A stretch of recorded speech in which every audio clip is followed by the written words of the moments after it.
ഇതാണ് എൻ്റെ അമ്മച്ചൻ. ഞാനിന്ന് എൻ്റെ അമ്മച്ചനുമായിട്ടുള്ള ഒരു അഭിമുഖ വീഡിയോയാണ് ഇന്നിവിടെ ചെയ്യുന്നത്. അപ്പോൾ ആ അമ്മച്ചൻ്റെ കുട്ടിക്കാലത്തെ അനുഭവങ്ങളാണ് ഈ വീഡിയോയിൽ ഞാൻ പറയാൻ പോകുന്നത്. എൻ്റെ പേര് തങ്കപ്പൻ MK. കാടമുറിയിലാണ് ഞാൻ ജനിക്കുന്നത്. അന്ന് കാടമുറി എന്ന് പറഞ്ഞാൽ ഒരു കൊച്ചു ഗ്രാമമാണ്, ഒട്ടും പുരോഗമനം ആയിട്ടില്ലാത്ത ഒരു ഗ്രാമം. ആകെ അവിടെ ഉള്ളത് ഒരമ്പലമാണ്. ഈ അമ്പലം ഇനിയൊരു വായനശാല ഉണ്ടായിരുന്നു. അവിടെ പ്രായമായി കഴിഞ്ഞ ആണ് ഞങ്ങൾ പുസ്തകം എടുക്കാനും വായിക്കാനും ഒക്കെ പോകുന്നത്. ഈ അമ്പലത്തിലാണ് നമ്മൾ സാധാരണ പോവും വരവും അങ്ങനെയൊക്കെ ഇരിക്കുകയാണ്. പിന്നെ എന്നെ തൊട്ടടുത്ത ഒരു കളരിയുണ്ട്, ആശാൻ കളരി എന്ന് പറഞ്ഞാൽ ആശാനിൻ്റെ അടുത്താണ് എല്ലാവരും ആദ്യം കൊണ്ട് പിള്ളേരെ ചേർക്കുന്നത്. ആശാൻ നല്ല സ്ട്രിക്റ്റൻ ആശാനാണ്. തൊട്ടടുത്തൊരു പിന്നെ 1/2 കിലോമീറ്റർ പോയി കഴിഞ്ഞൊരു വീട്ടിലാണ് കളരിയുള്ളത്. അവിടെ പറമ്പിലാണ്. അവിടെ കൊണ്ട് എന്നെ കളരിയിൽ എന്നെ വല്യപ്പനാണ് കൊണ്ട് ആക്കുന്നത്. അപ്പോൾ അച്ഛൻ്റെ അച്ഛനാണ് എന്നെ കടലിൽ കൊണ്ട് ആക്കുന്നത്. ഞാൻ എത്ര പറഞ്ഞിരുന്നു ആയൊക്കെ അന്ന് ഈ പനയോലയുണ്ട്, കരിമ്പനയുടെ ഓലയിലാണ് ആശാൻ അക്ഷരങ്ങളൊക്കെ എഴുതിയിട്ട് ഈ കദളിപ്പൂ എടുത്ത് തൂത്ത് കഴിയുമ്പോൾ നല്ല തെളിഞ്ഞ് കിട്ടും അക്ഷരങ്ങളെ. ഇത് ഓലയിലാണ് എഴുതി തരുന്നത്. ഓല ഞങ്ങൾ വീട്ടിൽ കൊണ്ടുവന്ന് മണ്ണിട്ട് എഴുതി പഠിക്കണം. അല്ലാതെ വേറെ പിന്നെ മണ്ണൊന്നും അവിടെ ഇല്ല. പിറ്റേ ദിവസം ആശാൻ കളരിൽ പ്രത്യേകം മണ്ണ് ഞങ്ങൾ ടിന്നിനകത്ത് ഉണ്ടാക്കി ആറ്റിൽ നിന്ന് വാരി ടിന്നിനകത്ത് അവിടെ കൊണ്ടുവന്നിട്ടുണ്ട്. അവിടെ കൊണ്ട് ഇത് എഴുതി ഓരോരുത്തർക്കും ഓരോ ടിൻ മണ്ണാണ് എഴുതി കാണിക്കണം. കാണിച്ചില്ലേ നല്ല തല്ല് കിട്ടും. ആ മുതൽ രക്ഷ വരെയുള്ള പഠിത്തം കഴിഞ്ഞു, ഭംഗിയായിട്ട് അത്രയൊക്കെ ചെയ്തു. പിന്നെ കായികയാണ് വരുന്നത്. ഞാൻ എത്രയൊക്കെ ശ്രമിച്ചിട്ടും യാ രാ ലാ വാ ഷ എന്ന് പറയാൻ എനിക്ക് കഴിയാതെ വരുന്നു. ആശാൻ കുറേ തല്ലും. അവസാനം ഞാൻ വീട്ടിൽ വന്ന് എൻ്റെ അച്ഛനോട് ആശാൻ പറഞ്ഞു, കുഞ്ഞുഞ്ഞ്, അച്ഛൻ്റെ പേര് കുഞ്ഞുഞ്ഞെന്നാ, കുഞ്ഞുഞ്ഞ ഇവന് യാ രാ ലാ വാ എന്നുള്ള എഴുതുകയില്ല, വന്ന് എഴുതി പഠിക്കണം എന്ന് പറഞ്ഞു. വീട്ടിൽ വന്നു കഴിഞ്ഞപ്പം എന്നെ യാ രാ ലാ വാ പഠിപ്പിക്കാനായിട്ട് എൻ്റെ അച്ഛന് ഇരുത്തി. ഞാൻ ബാക്കി വരെ അക്ഷരങ്ങൾ പറയുന്നുണ്ട്, യാ രാ ലാ വാ എന്നുള്ളത് കിട്ടുകയില്ല. അന്നേരം ഒറ്റടി വീണ്ടും ആദ്യം പോലെ എഴുതിക്കും. യാരാലാവ വരുന്നതിൻ്റെ അവിടെ പിന്നെ നിന്ന് പോവും. വീണ്ടും അടിച്ചടിച്ച് രാവിലെ മുതൽ ഉച്ച വരെ എന്നെ പഠിപ്പിക്കുക യാരാലാവാശ. ഉച്ചയായപ്പോൾ അടിച്ചടിച്ച് ഞാൻ അത് പഠിച്ചു. അപ്പൊ എന്നെ കണ്ടാൽ ഞാൻ മഴ നനഞ്ഞ് വന്നുകൊണ്ട് തോന്നും. കാരണം തല്ലുകൊണ്ട് മൂക്കിന്നും കണ്ണിന്നും വായിന്നും എല്ലാം വെള്ളം ഇങ്ങനെ കീഴ്പോട്ടൊഴുകുകയാണ്. അങ്ങനെ ഒരു ഇത് കണ്ടാലും പഠിക്കാതെ എൻ്റെ അച്ഛൻ എഴുന്നേപ്പിച്ച് അവിടെ നിന്ന് വിടുകയില്ല. ഇന്നും ആ ഒരു ഓർമ്മ ഭയങ്കര അനുഭവം. യാരാലാവാശ എന്നുള്ളത് ജീവിതത്തിൽ ഒരിക്കലും മറക്കാത്ത ഒരു അനുഭവമാണ്. തല്ലിപ്പഠിപ്പിച്ചത്, ആ തല്ലി ഞാനത് പഠിച്ചു എന്നുള്ളതാണ്. പിന്നെ അങ്ങോട്ട് പിന്നെ കുഴപ്പമില്ലാതെ അക്ഷരങ്ങൾ കഴിഞ്ഞ് പിന്നെ സ്കൂളിൽ കൊണ്ട് ചേർക്കുന്നത്. സ്കൂളിൽ കൊണ്ട് ചേർക്കുന്ന എൻ്റെ അമ്മാവനാണ്, അമ്മയുടെ ആങ്ങള. അവിടെ 1 മുതൽ 4 വരെയുള്ള സ്കൂളാണ്. അവിടെ വന്നപ്പോൾ നമ്മുടെ ജീവിതത്തിൻ്റെ ഒത്തിരി രസകരമായ അനുഭവങ്ങൾ അവിടെ ഉണ്ട്, ദുഃഖകരമായ അനുഭവങ്ങളുണ്ട്. കൂട്ടുകാരുമൊക്കെയായി ഇഷ്ടംപോലെ കളികളെ. ഞാൻ പാട്ടൊക്കെ പാടും. ചെറുതിലെ പോലെ പാട്ടും പടം ഉള്ള കാര്യങ്ങളൊക്കെ പടം വരയ്ക്കാൻ നല്ല കഴിവുണ്ടായിരുന്നു. അപ്പോൾ ഞാൻ 4ാം ക്ലാസ് ആയപ്പോഴാണ് പാട്ട് ശരിക്കും എന്നെക്കൊണ്ട് സാറ് പഠിപ്പിക്കുന്നത്. 4ാം ക്ലാസ് ആയപ്പോൾ ഞങ്ങളുടെ സാറ് പറഞ്ഞു, എടാ നീ പാട്ട് പാടുമല്ലോ, നീ ഒരു പാട്ട് പാടാൻ പറഞ്ഞു. ക്ലാസ്സിൽ ആർക്കും അങ്ങനെ പാട്ട് പാടാനില്ല. ഞാനൊരു പാട്ട് പാടി. അന്ന് സീത എന്ന സിനിമയിലെ പി സുശീല അമ്മ പാടിയ പാട്ടുപാടി ഉറക്കാമെന്നുള്ള പാട്ടാണ് ഞാൻ ആദ്യം പാടുന്നത്. എൻ്റെ ജീവിതത്തിൽ ആദ്യമായിട്ട് സ്കൂളിൽ പാടുന്ന പാട്ടുപാടി ഉറക്കാം ഞാൻ താമരപ്പൂം പൈതലെ, കേട്ടു കേട്ടു നീ ഉറങ്ങൻ കരളിൻ്റെ കാതലേ. ഈ പാട്ടാണ് സത്യത്തിൽ പി സുശീലാമ്മ മലയാള സിനിമയിൽ ആദ്യമായി പാടുന്ന പാട്ടും അത് തന്നെയാണ്.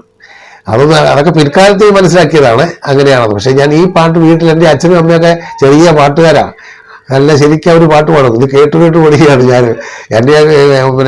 എന്നെയൊക്കെ ഉറക്കിയതും ആ പാട്ട് പാടിയെന്നൊക്കെയാണ് പറയുന്നത്. ആ പാട്ടത് കാരണം വീട്ടിൽ മിക്കവാറും അമ്മ പാടും. അച്ഛനും പാടും. അപ്പൊ അത് കേട്ട് കേട്ട് കേട്ട് ആ പാട്ട് ഒരു താല്പര്യമായി മാറിയിട്ട് ഈ പാട്ട് എന്നെ പഠിപ്പിച്ചിരുന്നു. അങ്ങനെയാണ് സ്കൂളിൽ ഈ പാട്ട് പാടുന്നത്. ഈ ആശാങ്കളരിയിലെ ആശാന്റെ പേരെന്തുവായിരുന്നു? പിന്നെ അന്നത്തെ കളരിയില് എന്തൊക്കെയായിരുന്നു ഉണ്ടായിരുന്നത്, അങ്ങനെയൊക്കെ ഒന്ന് പറയാമോ? മോനെ, ആശാന്റെ പേരൊന്നും എന്ന് ചോദിച്ചാൽ അറിയില്ല.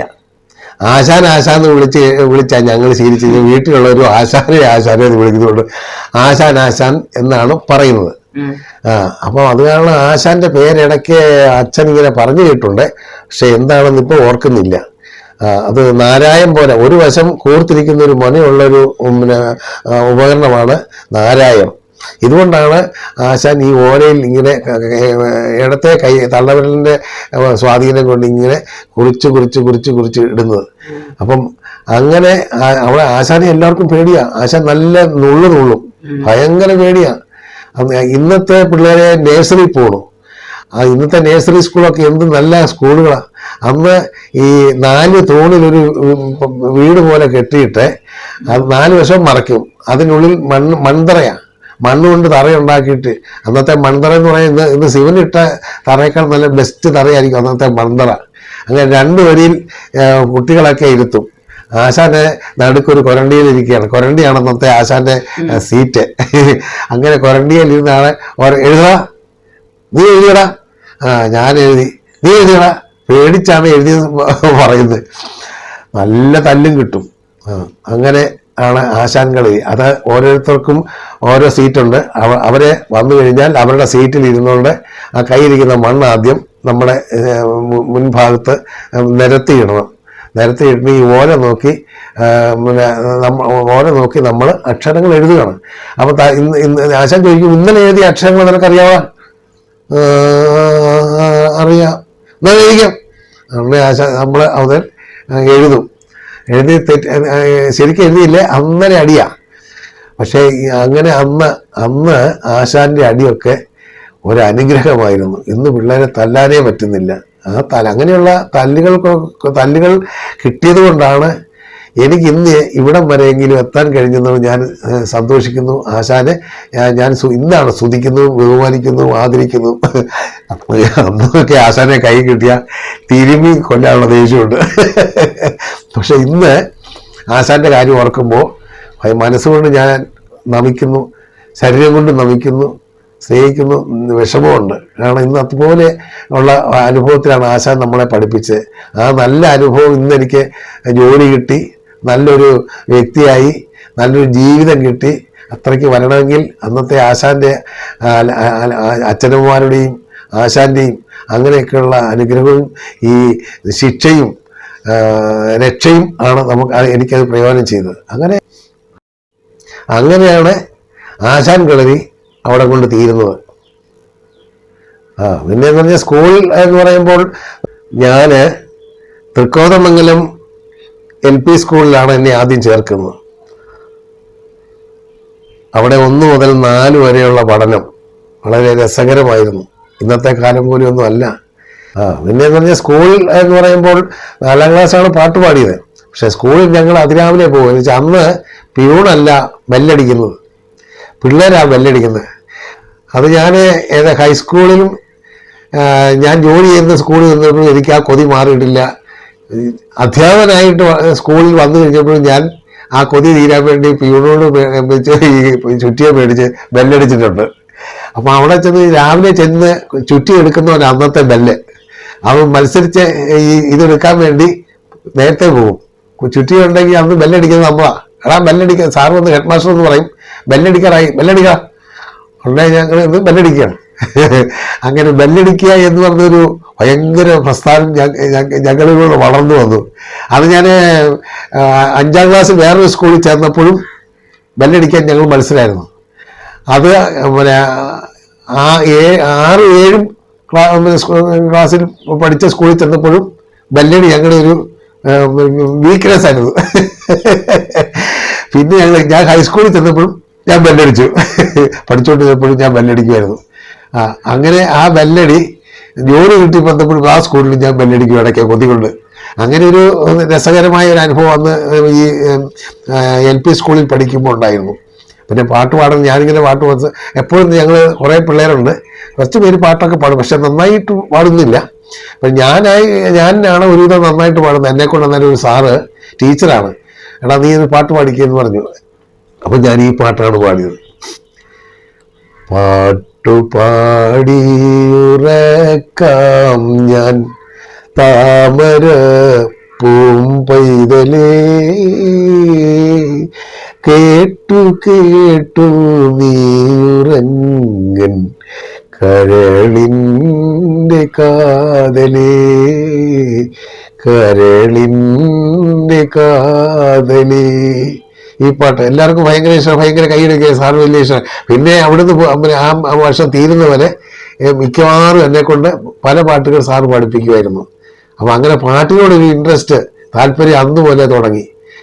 അത് അടുത്ത സ്കൂളിൽ ചെന്നപ്പോഴും ഞാൻ അവിടുത്തെ ഒരു പാട്ടുകാരനായിരുന്നു, വേറെ മറ്റേ സ്കൂളിൽ ചെന്നപ്പോഴും ഞാനൊരു പാട്ടുകാരനായിരുന്നു, ഹൈസ്കൂളിൽ ചെന്നപ്പോഴും ഞാനൊരു പാട്ടുകാരനായിരുന്നു, ജോലി ചെയ്യുന്ന സ്ഥലത്ത് വന്നപ്പോഴും ഞാൻ പാട്ടുകാരനായി മാറി. അപ്പോൾ അവിടുത്തെ ടീച്ചേഴ്സിൻ്റെ ഫംഗ്ഷൻ നടക്കുന്ന അവസരത്തിൽ ഈ ഒരു പ്രാവശ്യം ഞാൻ പാടിയോണ്ട് എൻ്റെ പാട്ട് അവിടെ എല്ലാ ഫംഗ്ഷനും എൻ്റെ ഒരു പാട്ട് വയ്ക്കുമായിരുന്നു. സാറന്മാരാർക്കും പാടാൻ ഇതുപോലെ കഴിവില്ല.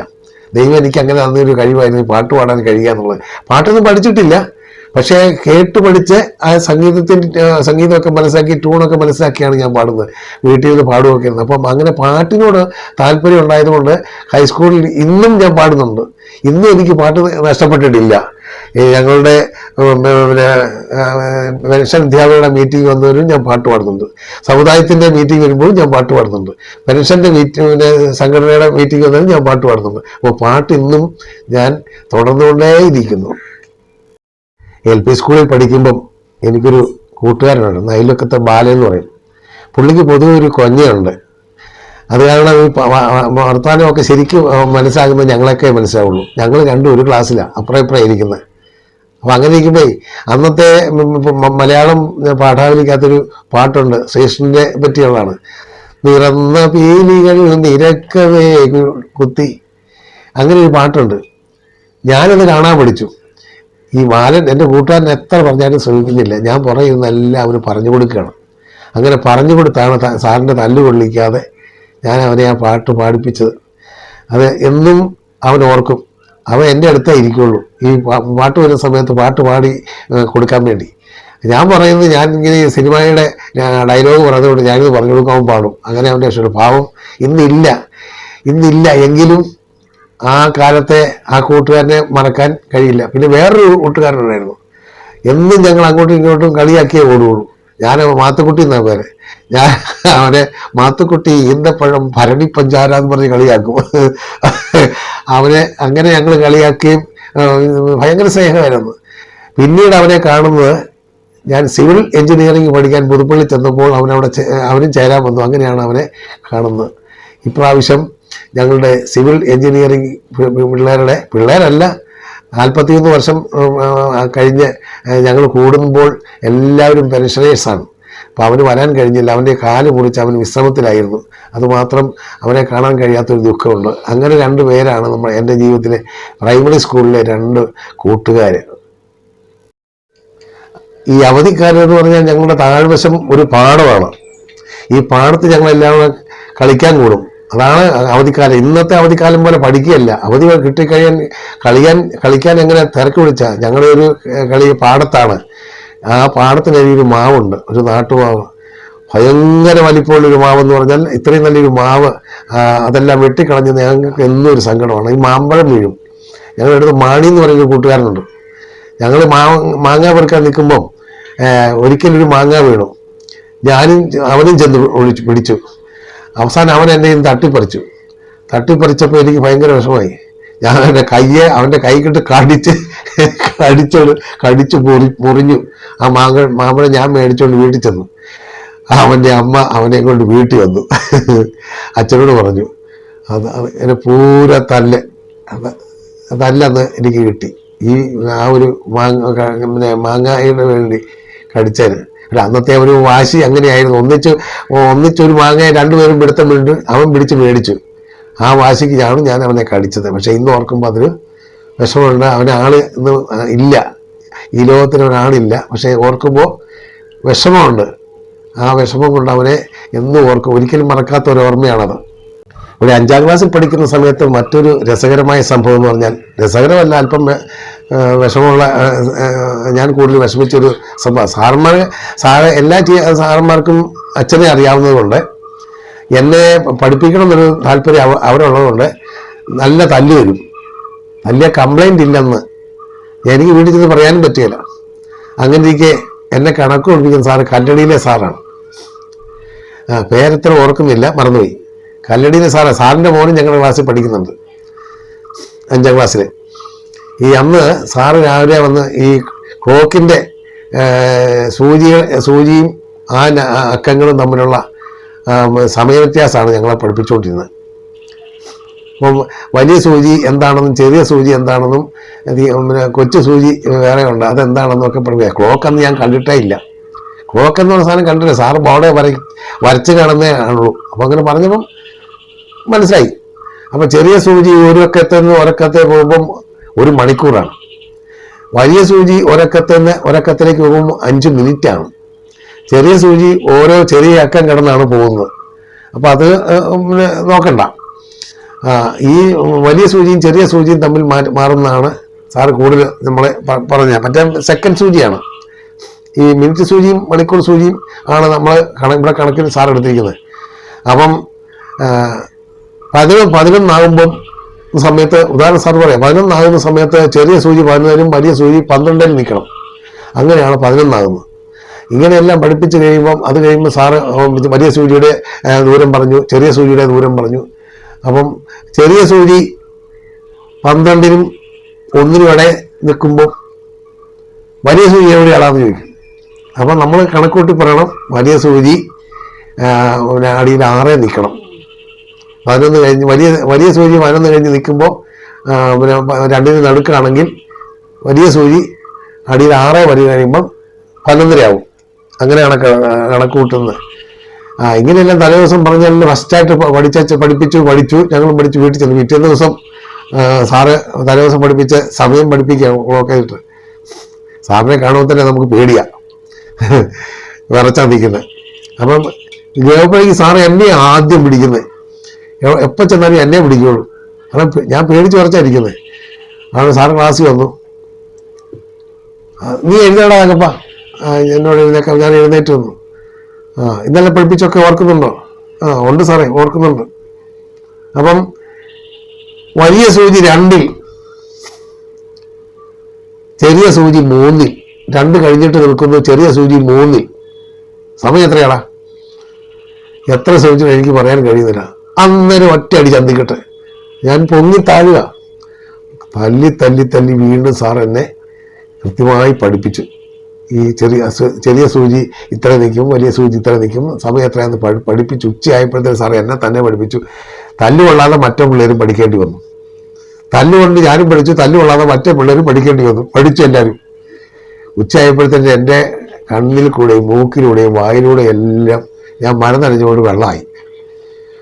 മൂക്കളെല്ലാവരും നീ പോയി മുഖം കഴിയിച്ചു ഓടാന്ന് പറഞ്ഞു. അങ്ങനെ മുഖമൊക്കെ കഴിയിച്ചു വന്ന് ക്ലാസ്സിൽ നിന്നു. അന്ന് പിന്നെ ഒന്നും പഠിപ്പിച്ചില്ല. രസമായിരുന്നു ആ പഠിത്തം. അങ്ങനെ തല്ലി പഠിപ്പിച്ച ആ ഒരു സമയക്രമം ഇന്ന് നല്ലവണ്ണം മനസ്സിൽ തങ്ങി നിൽക്കുകയാണ്. അന്ന് എഴുതാനൊക്കെ ഉപയോഗിക്കുന്ന ഒരു സ്റ്റീൽ പെൻ പറഞ്ഞൊരു സാധനമാണ്. ഒരുതരം നിബ് ഇട്ടിട്ട് പേന പോലെ ഒരു സാധനം പിന്നെ ഉണ്ട്. അതിൻ്റെ അറ്റത്ത് ഒരു നിബ് ഇടാവുന്ന തരത്തിലുള്ള പേനയായിരുന്നു. അത് മഷി മുക്കി എഴുതണം.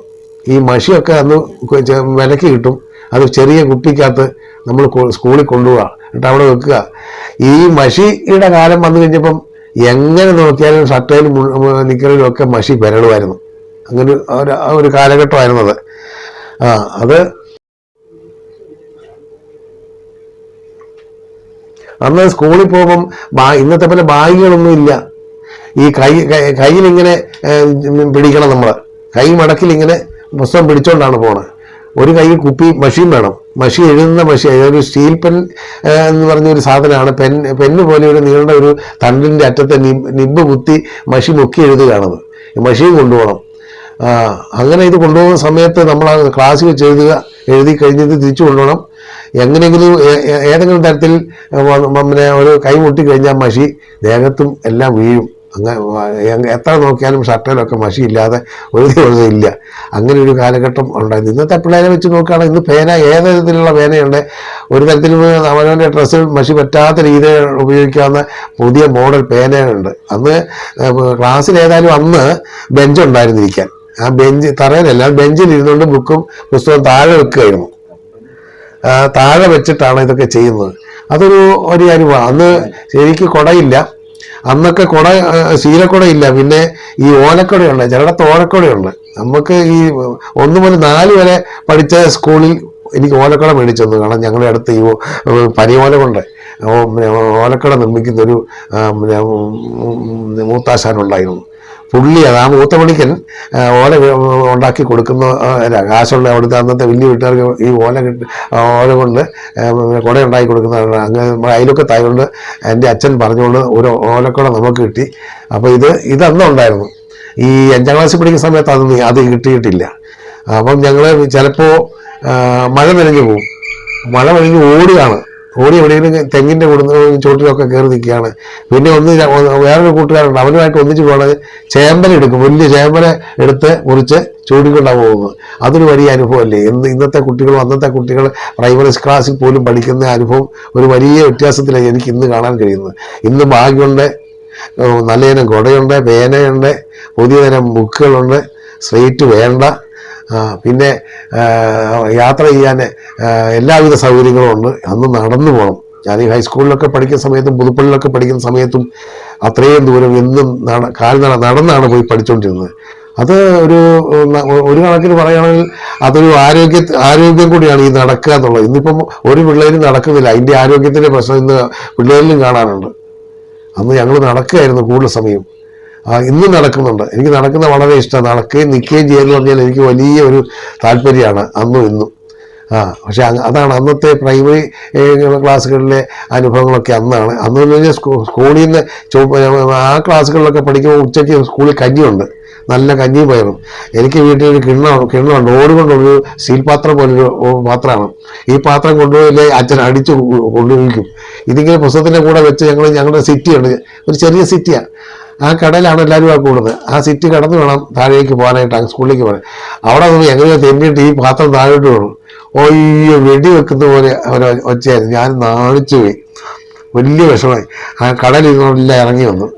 അന്നേരം അവരെല്ലാം പറഞ്ഞ് അവൻ കഞ്ഞി കുടിക്കുന്ന പാത്രമാണ് താഴെ വിടാതെ, അതുകൊണ്ട് അവിടുന്ന് രക്ഷപ്പെട്ടത് ഒരു തരത്തിലാണ്. ഇന്നും അത് ഓർക്കുമ്പോൾ ഒരു ഭയങ്കര ഒരു നാണം ഇന്നും തോന്നുകയാണ്. അപ്പൊ അന്നത്തെ കാലത്ത് ചെരുപ്പൊന്നുമില്ലേ? എന്റെ പോലെ ചെരുപ്പെന്ന് പറയുന്നത് എത്രയോ നാൾ കഴിഞ്ഞൊരു കാര്യങ്ങളാണ് വന്നത്. അന്ന് ചെരുപ്പ് ചില സാറന്മാരൊക്കെ ഇടുന്നതുകൊണ്ടുണ്ട്. സാറന്മാർക്ക് ചെരുപ്പുണ്ട്. ഇതിപ്പോൾ ചെരുപ്പ് ഇടാനുള്ള കൊതുകൊണ്ട് ഞങ്ങൾ വീട്ടിൽ വരുമ്പോൾ ഈ ചക്ക വെട്ടിക്കഴിഞ്ഞതിൻ്റെ മടലുണ്ട്, തൊണ്ട്. അതുകൊണ്ട് ഞങ്ങൾ വീട്ടിൽ ചെരുപ്പ് ഉണ്ടാക്കിയിടുന്ന ഒരു തമാശ ഉണ്ടായിരുന്നു അന്ന്. ഈ കാലുകൊണ്ട് നടന്നുള്ള പോക്കേ ഉള്ളൂ, ചെരുപ്പൊന്നും ഇല്ലായിരുന്നു ആ കാലഘട്ടത്തിൽ. ചെരുപ്പൊക്കെ കിട്ടിയത് ഏതായാലും 10ാം ക്ലാസ് കഴിഞ്ഞിട്ടാണ് എനിക്ക് ചെരുപ്പ് കിട്ടുന്നത്. 10ാം ക്ലാസ്സും കഴിഞ്ഞിട്ടാണ് എനിക്കൊരു ചെരുപ്പ്. പിന്നെ ചെരുപ്പിനെ വാച്ചിനെ ഇതിനൊക്കെ വേണ്ടി കൊതിച്ചിട്ടുണ്ട്.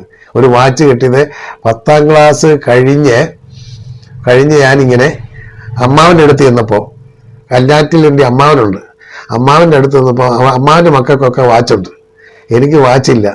അങ്ങനെ അമ്മായിയോട് പറഞ്ഞു ഇവനെ കൊണ്ട് തൂക്കുപാലം മാർക്കറ്റിൽ പോകുമ്പോൾ സാധനം മേടിക്കുന്ന കൂടുതൽ നമ്മളെ വാച്ചുകളെ കയറി ഇവനൊരു വാച്ച് മേടിച്ചോടെന്ന് പറഞ്ഞു. അങ്ങനെ ആ അപ്പോൾ അമ്മായി പറഞ്ഞില്ലല്ലോ ഇവിടെ. അമ്മായി പറഞ്ഞു എന്നെ തങ്കച്ച നീയും വാ എൻ്റെ കൂടെ, ഇന്ന് ചന്തയ്ക്ക് പോകണമെന്ന് പറഞ്ഞു സാധനം മേടിക്കാൻ. അപ്പോൾ അമ്മായിയുടെ കൂടെ ചിലപ്പോൾ എന്നെയാണ് വിളിക്കുന്നത്.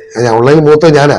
അപ്പം ഞാനോട് കൂടിയാണ് ചന്തയിൽ പോകുമ്പോൾ. അവിടെ ചെന്ന് സാധനമൊക്കെ മേടിച്ചു കഴിഞ്ഞാൽ അമ്മായി വാച്ച് കടയിൽ കയറാൻ വരുന്നു. ഞാൻ ചോദിച്ചു അമ്മായി ഇതിനെ വാച്ച് കടയിൽ കയറുന്നത്? എടാ അമ്മാൻ പറഞ്ഞു പറഞ്ഞിട്ടുണ്ട് പിന്നെ നിനക്കൊരു വാച്ച് മേടിച്ചു തരണമെന്ന്. അയ്യോ അത് ശരി, ഹെൻറി സാൻഡേഴ്സ് വാച്ചാണ് അന്ന് മേടിച്ച്. ചെയിനൊന്നുമില്ല, അല്ലാത്ത ചെയിൻ മേടിച്ചൊരു വാച്ച്. അങ്ങനെ വാച്ച് ആദ്യം കിട്ടുന്നത് അമ്മാവിൻ്റെ അടുത്ത് ചെന്നപ്പോൾ അമ്മാവൻ വാങ്ങിച്ചു തന്നതാണ്. ഒരിക്കലും മറക്കാൻ കഴിയില്ല. അങ്ങനെ വാച്ച് ആദ്യം കിട്ടി. ചെരുപ്പും അവിടെ വെച്ചാണ് എനിക്ക് മേടിച്ചു തരുന്നത്. ചെരുപ്പും ഇടുന്നു. അങ്ങനെ ചെരുപ്പ് വാച്ചും അങ്ങനെ അമ്മാവൻ്റെ അടുത്ത് പോയപ്പം എനിക്ക് കിട്ടി. അതൊരു നല്ല അനുഭവമായിരുന്നു. ഈ 5ാം ക്ലാസ്സിൽ പഠിക്കുന്ന സമയത്ത് എനിക്കൊരു ഇൻറ്റിമേറ്റ് കൂട്ടുകാരനായിരുന്നു, ശിവപ്രസാദ്. അപ്പം ഈ പാടം കടന്നു വേണം ഈ സ്കൂളിലേക്ക് പോകാൻ. ഈ മഴക്കാലമായി കഴിഞ്ഞാൽ പാടം നിറയെ വെള്ളമാണ്. അപ്പം ഞങ്ങൾ അവിടെ നിന്ന് ഒരു 1 കിലോമീറ്റർ വലിയ വരമ്പുണ്ട്, ആ വരമ്പുവഴി തന്നെ വേണം സ്കൂളിലേക്ക് എത്താൻ. അപ്പോൾ ഈ വരമ്പുവഴി പോകുമ്പം ഞങ്ങളെ തേടി ശിവപ്രസാദ് എന്ന് പറഞ്ഞൊരു കൂട്ടുകാരനും വാസു എന്ന് പറഞ്ഞ കൂട്ടുകാരനും ഇങ്ങനെ ഒത്തിരി വരും. അപ്പം ഞങ്ങളെ കൂട്ടിക്കൊണ്ട് പോകുന്ന അവനാണ്. ഒത്തിരി നാൾ ആ സ്നേഹം 1 വർഷമേ ഉള്ളതിലും ഭയങ്കര സ്നേഹമാണ്. വർഷങ്ങൾ കഴിഞ്ഞപ്പോൾ ഞാൻ ഞങ്ങളുടെ അമ്പലത്തിൽ വെച്ച് അവനെ ഒരിക്കൽ കാണാനിടയായി. മുതിർന്ന കുട്ടിയായി. അപ്പോൾ അങ്ങനെ കാണാനിടയായപ്പം ഓടി വന്ന്, എനിക്കും കൊതിയായിരുന്നു അവനെ കാണാനായിട്ട്. കെട്ടിപ്പിടിച്ച് അവൻ എനിക്ക് ഉമ്മ വന്നു, ഞാനും ഉമ്മ കൊടുത്തു. അങ്ങനെ വലിയ സ്നേഹമുള്ളൊരു കൂട്ടുകാരനായിരുന്നു. ഇപ്പം അവന് തിരുവനന്തപുരത്ത് അവൻ്റെ മക്കളുടെ കൂടിയ താമസമെന്ന് ഞാൻ അറിഞ്ഞു, കാണാറില്ല. അപ്പം ആ അങ്ങനെ ഒരു കൂട്ടുകാരൻ എനിക്ക് ഉണ്ടായിരുന്നു എന്നുള്ളത് വളരെ രസകരമാണ്, നല്ലൊരു അനുഭവം തരുന്നു. അതിൽ ഒരു കോമാളിയുണ്ട്, ഭയങ്കര ശല്യക്കാരനാണ്. ഞങ്ങൾ ഒന്നിച്ച് സ്കൂളിൽ നിന്ന് ഒരു 100 മീറ്റർ താഴെ വന്നു കഴിയുമ്പം ആ വരമ്പുഴയാണ് എനിക്ക് വലത്തോട്ടും പോകണം, അവനെ ഇടത്തോട്ടും പോകണം. അപ്പം വലത്തോട്ട് ഞാൻ തിരിയുന്ന സമയത്ത് ഇവനെ പെൻസിലിൻ്റെ മാട് കൊണ്ട് എൻ്റെ പുറത്തിന് ഒറ്റ ഇടി തന്നേച്ചാൽ അവന് ഒറ്റ ഓട്ടം.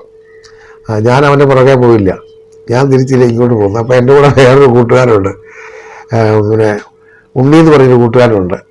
പറയും എൻ്റെ പുറമൊക്കെ അവൻ തിരിഞ്ഞു, സാരയില്ല എന്നൊക്കെ പറഞ്ഞു. ഞാൻ പറയും സാരയില്ല ഉണ്ണി, സാരയില്ല, ഞാൻ നാളെ കൊടുത്തോളാം എന്ന് പറഞ്ഞു. ഞാൻ എനിക്ക് പോന്നു, വീട്ടിൽ പറഞ്ഞില്ല. പിറ്റേ ദിവസം ഞാനും കരുതി സ്കൂളിൽ നിന്ന് വിട്ട് വന്ന് ഇവൻ പോരുന്നതനുസരിച്ച് ഞാനും നീങ്ങിയത്. ഈ വരമ്പിൻ്റെ ഇവിടെ വന്നു കഴിഞ്ഞാൽ ഞാൻ ഇങ്ങോട്ട് തിരിയുന്നതായിട്ട് കാണിച്ചു, അവൻ അങ്ങോട്ട് തിരിഞ്ഞു. അപ്പം അവൻ വിചാരിച്ചു ഞാൻ പുറകെ ചെല്ലുകയെന്ന്. അവൻ അങ്ങോട്ട് തിരിച്ചു, ഞാൻ ഇങ്ങോട്ട് തിരിഞ്ഞു. അവൻ അങ്ങോട്ട് തിരിഞ്ഞ് പോകുന്ന സമയത്ത് ഞാൻ തിരിഞ്ഞു വന്നിട്ട് എനിക്ക് തലേദിവസം തന്ന ഇടിയുടെ ഇരട്ടി ശക്തിയിൽ ഒറ്റ ഇടി. അവൻ അവിടെ ഇരുന്ന് അയ്യോ എന്ന് പറഞ്ഞ് ഇരുന്നു പോയി. ഇവൻ കരഞ്ഞുകൊണ്ട് വീട്ടിൽ ചെല്ലുമ്പം അവൻ്റെ അമ്മ ചോദിച്ചെന്നടാ തകപ്പൻ എന്ന് പറഞ്ഞ് അവനെ ഇടിച്ചെന്ന് പറഞ്ഞു. അവനെ കൊണ്ട് എൻ്റെ വീട്ടിൽ വന്നു. വൈകുന്നേരം വീട്ടിൽ വന്ന് എൻ്റെ അച്ഛനോട് പറഞ്ഞു കഴിഞ്ഞപ്പോൾ അവരുടെ കാങ്ക എന്നെ വിളിച്ചു മുച്ചിറങ്ങി ശരിയാടാന്ന് വെച്ചു. അപ്പം ഞാൻ പറഞ്ഞു വെച്ചാൽ തലേ ദിവസം എന്നെ ഇവൻ ഇടിച്ച ചോടി, ഞാൻ തിരിച്ചു പോയില്ല. എന്താ കാര്യം എന്നറിയാൻ പറ്റില്ല. അവൻ ഇങ്ങോട്ട് വന്നിട്ട് അവൻ മറ്റുള്ളവരെ ഉപദ്രവിക്കുന്നൊരു പയ്യനാണ് അവിടെ. തലേ ദിവസം എന്നെ ഇടിച്ച് ചോടി, ഞാൻ അവൻ്റെ പുറകെ ഓടി ഇടിച്ചിട്ട് പിറ്റേ ദിവസം ഞാൻ കൊടുത്തോളാന്ന് ഞാനും കണ്ടെന്ന് പറഞ്ഞു. അപ്പം ഞാനും ഇടിച്ചെന്ന് പറഞ്ഞു. അവൻ്റെ അമ്മ കേൾക്കുക. അന്നേരം എൻ്റെ അച്ഛൻ പറഞ്ഞു അങ്ങനെ ഇടിച്ചെങ്കിൽ നീ എന്നോട് വന്ന് പറഞ്ഞാൽ പോരായിരുന്നോ, തിരിച്ചിടിക്കേണ്ട ആവശ്യം ഉണ്ടായിരുന്നു. അപ്പം എനിക്ക് നന്ദു കഴിഞ്ഞാൽ ഞാൻ തിരിച്ചടിക്കുന്നു പറഞ്ഞു. എനിക്ക് അല്ലാതെ അച്ഛനോട് വെച്ച് കഴിഞ്ഞാൽ അവന് ഓടുമല്ലോ. അത് കാരണം ഞാൻ ഇന്ന് കൊടുക്കാൻ ഞാനാ ഇടിച്ചതെന്ന് പറഞ്ഞു. അപ്പോൾ അച്ഛൻ നല്ല അടി, ആ അവൻ്റെ അമ്മയുടെ കാങ്ക എനിക്കിട്ട് കുറേ തല്ലി. ഇനി മേലെ അങ്ങനെ ഉണ്ടാകുകയില്ല, നിങ്ങളുടെ കൊച്ചിനോടും പറയണം, അവരുമായിട്ട് വഴക്ക് പിടിക്കാൻ പോരുതെന്ന് നിങ്ങളുടെ കൊച്ചിനോടും പറയണം എന്ന് പറഞ്ഞ് തള്ള പറഞ്ഞു വിട്ടു. പിന്നെ അവിടെ നിന്ന് പോരുന്നവരെ അവൻ്റെ യാതൊരു ശല്യം ഉണ്ടായിട്ടില്ല. അന്നത്തെ കാലം നിങ്ങൾ എന്തൊക്കെ കളിയായിരുന്നു കളിക്കുന്നത്? അന്നത്തെ കളി എന്ന് പറഞ്ഞാൽ ഞങ്ങൾ ഇതൊന്നുമില്ല, യുദ്ധകളി എന്ന് പറയും. 2 കക്ഷികളായിട്ട് 4-5 പേര് നിന്നിട്ട് ഒരു കക്ഷിയിൽ നിന്ന് ഒരാളെ മറ്റേ കക്ഷിയിലേക്ക് ചെല്ലും. ഒരു ലൈനിൽ നിന്ന് വെച്ച് അതിലൊരുത്തന്റെ പേര് വിളിച്ചേച്ച് ഇവൻ ഓടണം. അപ്പൊ അവൻ വന്ന് തൊട്ടാൽ നമ്മൾ ഔട്ടായി. അവൻ ഓടി വരുമ്പോൾ തൊടാതെ നമ്മളെ കക്ഷിയിൽ നിന്ന് ഒരാൾ ഓടി ഇവനെ തൊടാൻ നോക്കണം. അങ്ങനെ അങ്ങോട്ടും ഇങ്ങോട്ടും തൊട്ട് ഔട്ടാക്കാവുന്ന ഒരു കളിയായിരുന്നു യുദ്ധം കളി. അത് അന്നത്തെ കളി. പിന്നെ കിളികളി എന്ന് പറയും. തട്ടുകെട്ടായിട്ട് വെച്ചിട്ട് നമ്മളവിടെ നിന്ന് ഒരുത്തൻ വന്ന് ഒരു കിളി വന്ന് കൈയടിച്ച് ഇങ്ങനെ പാസ്സാക്കി കഴിയുമ്പോൾ നമ്മൾ അവനെ വെട്ടിച്ച് കളങ്ങളിലൂടെ താഴെ പോവുക, തിരിച്ച് ഇവന്റെ തല്ലു കൊള്ളാതെ തിരിച്ച് മോളി വരുമ്പം അവന് ചക്കരയാവും. അത് കളി. പിന്നെ കക്ക് കളി, ഇതൊക്കെ അന്നത്തെ കളി. കക്ക് കളി, പിന്നെ ചെറിയ പന്ത് കളി, പിന്നെ കക്കാ കളി, അങ്ങനെ ഒത്തിരി കളികളുണ്ട്. രസമുണ്ട്. കക്കുകളി, കന്നുകളി, പിന്നെ പന്ത് കളി, ഇതൊക്കെ അങ്ങനെ മാറി മാറിയാണ് സ്കൂളിലാണെങ്കിലും മാറി ഈ കളികൾ ഓരോ ടീം അനുസരിച്ചാണ് വരുന്നത്. ഒരു കാലഘട്ടത്തിൽ കുറേ നാള് യുദ്ധം കളിച്ചെങ്കിൽ കുറേ നാള് കിളികളിയാണ്. പിന്നെ അത് കഴിഞ്ഞാൽ പിന്നെ കക്കുകളിയാണ്. അങ്ങനെ മാറിയാണ് കളികളൊക്കെ. ഇന്ന് ആ കളികളൊന്നും ഇല്ല. ഇന്ന് വേറെ കളികളാണ്. അതൊക്കെ അന്നത്തെ കളികളും രസമുള്ള കളികളായിരുന്നു. അപ്പം LP സ്കൂളിലുള്ള അതിൻ്റെ അനുഭവങ്ങൾ ഇത്രയൊക്കെ